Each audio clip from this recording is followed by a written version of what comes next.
जय जिनेंद्र। आज हम NCERT 12th macro economics chapter 6 में इस बात का अध्ययन करेंगे कि संतुलन आय स्तर और शुद्ध निर्यात को कैसे ज्ञात किया जाता है।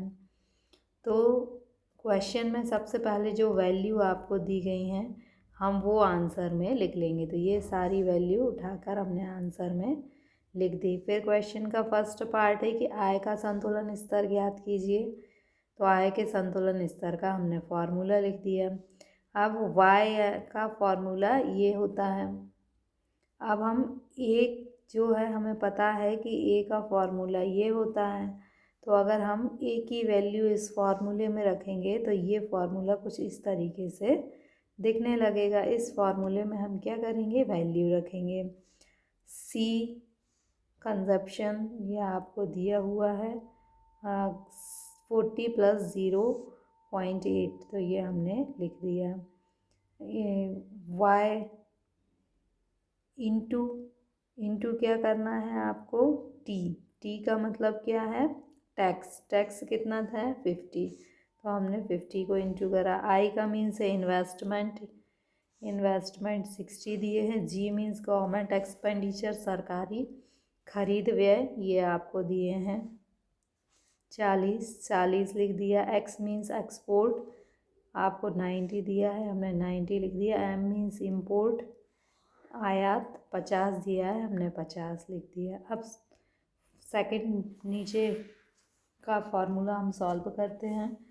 नीचे दिया गया है 1 minus C means marginal propensity, ये स्मॉल सी है, स्मॉल सी का मतलब है मार्जिनल प्रोपेंसिटी टू कंज्यूम। तो देखिए ये जो फॉर्मूला है उपभोग का, इसमें ये जो होता है मार्जिनल प्रोपेंसिटी टू कंज्यूम होती है, ये हमने लिख लिया। इसके बाद ये जो है कैपिटल एम नहीं है, स्मॉल एम है। स्मॉल एम का मतलब है मार्जिनल प्रोपेंसिटी टू इम्पोर्ट, आयात की सीमांत प्रवृत्ति। तो आयात की सीमांत प्रवृत्ति ये आपको दी गई है 0.05, ये लिख दी। अब हम इसको सॉल्व करेंगे। तो इसको हम सॉल्व करेंगे तो क्या करेंगे, प्लस प्लस को अलग जोड़ लेंगे और माइनस माइनस को अलग जोड़ लेंगे। प्लस में से माइनस घटा देंगे तो आपका 140 आएगा। 1 में से 0.75 घटाएंगे तो 0.25 आएगा। अब ये जो है दशमलव को हटाने के लिए हमने यहाँ 100 लिख दिए और इसको भाग देंगे तो आपका 560 क्या आ जाएगा, संतुलन आय का स्तर आ जाएगा। अब क्वेश्चन का सेकंड पार्ट देखते हैं। सेकंड पार्ट जो है उसमें आपसे पूछा है कि शुद्ध निर्यात ज्ञात कीजिए। तो ये शुद्ध निर्यात का फॉर्मूला है, इसमें हम वैल्यू रख देंगे। तो एक्सपोर्ट 90 है, ये है एक्सपोर्ट 90 माइनस एम जो है ये है 50 वाई। तो ये हमने क्या किया, ये 50 माइनस 0.05 और y का मतलब है इनकम। तो हमने अभी पीछे इनकम निकाली, संतुलन आय स्तर कितना निकाला था 560, ये देखिए ये हमने निकाला था 560।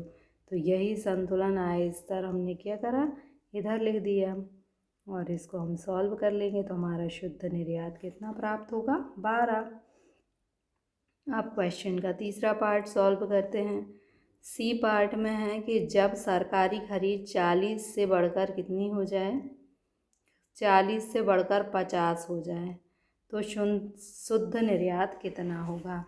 तो हमें कुछ भी नहीं करना है, 40 से बढ़कर 50 हुई है तो ये देखिए पीछे हमने क्या किया था, इस फॉर्मूले में गवर्नमेंट एक्सपेंडिचर हमने कितने लिखे थे, 40 लिखे थे। यही फार्मूला हम क्या करेंगे, इधर लिखेंगे, लेकिन यहाँ पर हमारे गवर्नमेंट एक्सपेंडिचर 40 से बढ़कर कितने हो गए हैं, 50। तो हमने यहाँ पर 40 की जगह 50 लिख दिया, वहाँ की जैसा पीछे किया था ए पार्ट में वही इसमें किया है। इसको हम सॉल्व कर लेंगे तो हमारी संतुलन आय कितनी आ गई, 600। यहाँ पर हमने संतुलन आय में 560 लिखा था और यहाँ पर हम कितने लिखेंगे, 600। तो हमारी संतुलन शुद्ध निर्यात 10 प्राप्त होगा। इसी तरह से ये इंग्लिश में सॉल्व हो जाएगा। So thank you.